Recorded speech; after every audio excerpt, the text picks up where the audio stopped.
अस्सलाम वालेकुम, मैं वकास खान एबटाबाद से। जी, वकास खान मेरा नाम है। अयूब मेडिकल कम्प्लेक्स के सामने मेरी एक ब्रांच है, अल्ट्रामान प्रिंटर्स और पेनाफ्लेक्स के नाम से। वहाँ पे भी क्वालिफाइड डिज़ाइनर बैठे हुए हैं, हर किस्म का काम करते हैं, कंपोजिंग, डिज़ाइनिंग, प्रिंटिंग, सब कुछ। और उसी के हिसाब से हमने दूसरी ब्रांच ओपन की है, ये इंडियन नेशनल बैंक के बिल्कुल सामने अहमद प्लाजा के टॉप पे, अल्ट्रामान पेनाफ्लेक्स के नाम से। हमारे पास जदीद किस्म की मशीन है, पेनाफ्लेक्स की क्वालिटी और रिज़ल्ट की गारंटी है इंशाल्लाह। ख़ास तौर के ओगी के लोगों के लिए डॉक्टर अतीक चांद साहब हमारे ओगी में बैठे हुए हैं, इनके हमने ब्रांच वहाँ पे ओपन की हुई है। और जो काम भी आपका हो आप इनसे रब्ता कर सकते हैं।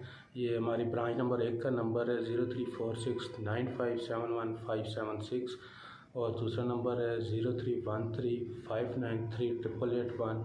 PTCL नंबर है 0992385730 और ब्रांच नंबर 2 का नंबर है जी 0346957156 और दूसरा नंबर है 031358555081 और PTCL नंबर है 099241225000। और ये चांद साहब वहाँ पे बैठे हुए हैं ख़ास तौर के योगी वालों के लिए। जो जो काम भी हो इन्हें आप बताएं, इंशाल्लाह आपको वहाँ पे मिलेगा।